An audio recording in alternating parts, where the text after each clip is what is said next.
Time percent ഡാഷ്ബോർഡിൽ വന്ന ശേഷം ഇവിടെ സെറ്റിംഗ്സ് ഉള്ള ഓപ്ഷൻ കാണാൻ സാധിക്കുന്നതാണ്. സെറ്റിംഗ്സ് ഉള്ള ഓപ്ഷനിൽ ക്ലിക്ക് ചെയ്യുക. സെറ്റിംഗ്സ് ഉള്ള ഓപ്ഷനിൽ ക്ലിക്ക് ചെയ്യുന്ന നേരത്ത് നിങ്ങൾക്ക് ഇവിടെ പേയ്മെൻറ്റ് മെത്തേഡ് എന്നുള്ള ഓപ്ഷൻ കാണാൻ സാധിക്കുന്നതാണ്. ഇവിടെയാണ് നമ്മൾ പേയ്മെൻറ്റ് മെത്തേഡ് ഒക്കെ സെലക്ട് ചെയ്ത് നിങ്ങൾ ATM ആണെങ്കിൽ അല്ലെങ്കിൽ പേപ്പാൽ അല്ലെങ്കിൽ ബാങ്ക് ട്രാൻസ്ഫർ എല്ലാം സെറ്റ് ചെയ്തിരിക്കുന്നത് ഇവിടെയാണ്. അപ്പോൾ ഇവിടെ നിങ്ങൾക്ക് സ്ക്രിൽ എന്നുള്ള ഓപ്ഷൻ കാണാൻ സാധിക്കുന്നതാണ്. സ്ക്രിൽ ഒരിക്കലും സെലക്ട് ചെയ്യല്ലേ, കാരണം സ്ക്രില്ലിൽ നിങ്ങൾക്ക് അക്കൗണ്ട് ഉണ്ടെങ്കിൽ പോലും സെലക്ട് ചെയ്തത്, കാരണം സ്ക്രില്ലിൽ നിങ്ങൾക്ക് ചെറിയ എമൗണ്ട് ഒന്നും വിഡ്രോ ചെയ്യാൻ പറ്റിയില്ല, ഭയങ്കര കമ്മീഷനാണ്.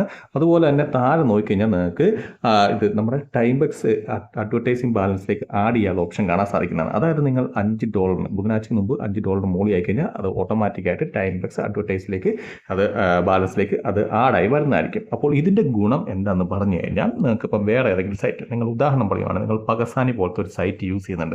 പകസാനിക്കകത്ത് ഒരാൾ നിങ്ങളുടെ ലിങ്ക് വഴി ജോയിൻ ചെയ്ത് കഴിഞ്ഞാൽ നിങ്ങൾക്ക് 5 സെൻറ്റാണ് കിട്ടുന്നത്. അപ്പോൾ നിങ്ങൾക്ക് അഡ്വർടൈസ് വേണമെങ്കിൽ കൊടുക്കാം, നിങ്ങളുടെ പകസാനിയുടെ ലിങ്ക് വെച്ച് അഡ്വർടൈസ്മെൻറ്റ് കൊടുക്കാം. ഇതിനകത്ത് ജോയിൻ ചെയ്ത് സൈനപ്പ് ചെയ്ത് ഇമെയിൽ ID വെരിഫൈ ചെയ്യുമ്പോൾ ഞാൻ നിങ്ങൾക്ക് 2 സെൻറ്റ് അല്ലെങ്കിൽ 3 സെൻറ്റ് വെച്ച് തരുമെന്ന് പറയും. അങ്ങനെ നമുക്ക് പറയുമ്പോൾ തന്നെ നമുക്ക് ലാഭമാണ്. അങ്ങനെ ലാഭം വരുന്നെങ്കിൽ നമുക്ക് ഒരുപാട് പേര് ജോയിൻ ചെയ്യുമ്പോൾ തന്നെ നമുക്ക് ലാഭം കിട്ടുന്നതായിരിക്കും, ഉറപ്പായിട്ടും കിട്ടുന്നതായിരിക്കും. കാരണം ഇതിനകത്ത് ഇഷ്ടംപോലെ ടാസ്ക് ചെയ്യുന്ന ഒരുപാട് ആൾക്കാരുണ്ട്. അപ്പം ഇഷ്ടംപോലെ ബൾക്കായിട്ട് 200 അല്ലെങ്കിൽ 300 പേരൊക്കെ ചെയ്ത് വരുമ്പോഴത്തേക്കും നല്ലൊരു എമൗണ്ട് നമുക്ക് ഇതുപോലെ റെഫറൽ ഇൻകം ആയിട്ട് നിങ്ങൾക്ക് എക്സ്ട്രാ ഏണിങ്സ് കിട്ടുന്നതായിരിക്കും. നിങ്ങളൊന്നും ഇൻവെസ്റ്റ് ചെയ്യുന്നില്ല, കാരണം നിങ്ങൾ ഏൺ ചെയ്ത പൈസയാണ്. ഏൺ ചെയ്ത പൈസ നിങ്ങൾ വീണ്ടും അതിനകത്ത് തന്നെ ഇൻവെസ്റ്റ് ചെയ്യണം. അല്ല നിങ്ങൾ പ്രത്യേകം അതിനകത്ത് വേറെ പൈസ ഒന്നും ഇൻവെസ്റ്റ് ചെയ്യുന്നില്ല, നിങ്ങൾ ഏൺ ചെയ്ത പൈസ തന്നെ നിങ്ങൾ വീണ്ടും റോൾ ചെയ്യുകയാണ്, വീണ്ടും അതിനകത്ത് തന്നെ ഇൻവെസ്റ്റ് ചെയ്യുന്ന ടൈംസിനകത്ത് ഇൻവെസ്റ്റ് ചെയ്ത് എന്നിട്ട് കൂടുതൽ ലാഭം നിങ്ങൾ നേടുന്നത്. ഇത് തീർച്ചയായും നല്ലൊരു മെത്തേഡാണ്. ഒരുപാട് പേര് നിങ്ങൾക്ക് ഇത് ട്രൈ ചെയ്യുന്നുണ്ട്. നിങ്ങൾ ടാസ്ക് തന്നെ നോക്കി കഴിഞ്ഞാൽ കാണാൻ സാധിക്കുന്നതാണ്. നിങ്ങളുടെ വൈസൻസ് ജോയിൻ ചെയ്യുക അല്ലെങ്കിൽ പാകിസ്ഥാനെ ജോയിൻ ചെയ്യുക, അങ്ങനത്തെ സൈറ്റുകൾ ജോയിൻ ചെയ്ത് കഴിഞ്ഞാൽ നമുക്ക് ഇത്ര സെൻറ്റ് വെച്ച് തരുമെന്ന് പറഞ്ഞാൽ ഓരോരുത്തരുടെ ടാസ്കുകൾ നിങ്ങൾക്ക് കാണാൻ സാധിക്കുന്നതാണ്. അപ്പോൾ ഈ ടാസ്കൊക്കെ അവർ ഇടുന്നത് എന്തുകൊണ്ടാണ്, അവർക്ക് കാണാൻ ബെനിഫിറ്റ് ഉണ്ട്.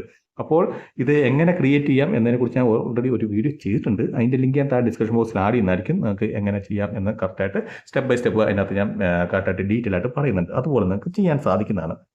പിന്നെ എന്നാന്ന് പറഞ്ഞു കഴിഞ്ഞാൽ നിങ്ങൾ ചെയ്ത് കഴിയുമ്പോൾ ഒരു അഡ്വർടൈസ്മെൻറ്റ് നിങ്ങൾ പബ്ലിക് ആക്കി കഴിയുമ്പോഴത്തേക്കും നിങ്ങൾ ശ്രദ്ധിക്കേണ്ട ഒരു കാര്യമുണ്ട്. നിങ്ങൾക്ക് അതിനകത്ത് ടൈം വെക്കാം. നിങ്ങൾ അതിൻ്റെ റിവ്യൂ കൊടുക്കുന്ന ഒരു ദിവസം അല്ലെങ്കിൽ 2 ദിവസം കഴിഞ്ഞാൽ റിവ്യൂ കൊടുക്കണം, നിങ്ങൾക്ക് ടൈം എടുക്കും. ആ 2 ദിവസമാണ് നിങ്ങൾ വെച്ചെങ്കിൽ ആ 2 ദിവസത്തിൽ നിങ്ങൾ റിവ്യൂ കൊടുക്കണം. അത് കറക്റ്റായിട്ടാണ് ചെയ്തത്, ആ സ്ക്രീൻഷോട്ട് അവർ അയച്ചത് കറക്റ്റാണോ, കറക്റ്റ് പ്രൂഫാണോ എന്ന് നിങ്ങൾ ചെക്ക് ചെയ്യണം. അല്ല അത് പ്രൂഫ് ചെക്ക് ചെയ്യാതെ ഇരുന്ന് കഴിഞ്ഞാൽ ചിലപ്പോൾ അവർ കറക്റ്റായിട്ട് ചെയ്തു പോലും കാണിയില്ല. പക്ഷേ നിങ്ങൾ ആ 2 ദിവസത്തിനുള്ളിൽ അത് ഡിക്ലൈൻ ചെയ്തില്ലെങ്കിൽ അത് ഓട്ടോമാറ്റിക് നിങ്ങളുടെ അക്കൗണ്ടിൽ നിന്ന് പൈസ കട്ടാകുന്നതായിരിക്കും. കാരണം നിങ്ങൾ ഡിക്ലൈൻ ചെയ്തില്ല. നിങ്ങൾ ഒന്നിലെ അപ്രൂവ് ചെയ്യണം അല്ലെങ്കിൽ ഡിക്ലൈൻ ചെയ്യണം ആ ടൈം പരിധിക്കുള്ളിൽ. അതുപോലെ തന്നെ നിങ്ങൾക്ക് ടാർഗറ്റ് ചെയ്യാം. ഇന്ത്യയിലുള്ളവർ മാത്രം ചെയ്താൽ മതി, അല്ലെങ്കിൽ ടയർ 1 കൺട്രിയിലുള്ളവർ മാത്രം ചെയ്താൽ മതി. ടയർ 1 കൺട്രിയിലുള്ളവർ ചെയ്യുമ്പോൾ കൂടുതൽ റെഫറൽ ഏണിങ്സ് നിങ്ങൾക്ക് കിട്ടുന്നതായിരിക്കും. അപ്പോൾ അതൊക്കെ നിങ്ങൾക്ക് നോക്കി നിങ്ങൾക്ക് സിമ്പിളായിട്ട് ചെയ്യാൻ സാധിക്കുന്നതാണ്. എല്ലാവർക്കും ചെയ്യാം. കാരണം ടൈം പാസ് പറഞ്ഞാൽ ഒരുപാട് ഏണിംഗ് ഓപ്പർച്യൂണിറ്റി ഉണ്ട്, ഒരുപാട് ഏണിംഗ് ഓപ്പർച്യൂണിറ്റി. അപ്പോൾ ഇതൊക്കെ നിങ്ങൾ യൂട്ടിലൈസ് ചെയ്യണം. കാരണം ടാസ്കുകൾ നിങ്ങൾക്ക് ക്രിയേറ്റ് ചെയ്യാൻ വളരെ സിമ്പിളാണ്. അത് നമുക്ക് ഇപ്പം വലിയ ടഫായിട്ടുള്ള കാര്യമൊന്നുമല്ല. ടാസ്ക് സിമ്പിളായിട്ട് തന്നെ നിങ്ങൾക്ക് ക്രിയേറ്റ് ചെയ്തെടുക്കാൻ സാധിക്കുന്നതാണ്. ഏത് സൈറ്റിൻ്റെ വേണമെങ്കിലും നിങ്ങൾ വർക്ക് ചെയ്യുന്ന ഏത് റെഫറൽ ലിങ്ക് പ്രത്യേകം ശ്രദ്ധിക്കുക വെച്ചാൽ റെഫറൽ ഇൻകം ഏറ്റവും കൂടുതൽ കിട്ടുന്ന സൈറ്റുകൾ വെക്കണം. അല്ല റെഫറൽ ഇൻകം അപ്പം 1 സെൻറ്റ് 2 സെൻറ്റ് റെഫറൽ ഇൻകം കിട്ടുന്ന നമുക്ക് വെച്ചിട്ട് കാര്യമില്ല. 5 സെൻറ്റോ 8 സെൻറ്റോ അങ്ങനെയൊക്കെ കിട്ടുന്ന റെഫറൽ ഇൻകം കൂടുതലുള്ള സൈറ്റ് നിങ്ങൾ വെച്ച് നോക്കുക. തീർച്ചയായും നിങ്ങൾക്ക് ബെനിഫിറ്റ് ഉണ്ടാകുന്നതായിരിക്കും.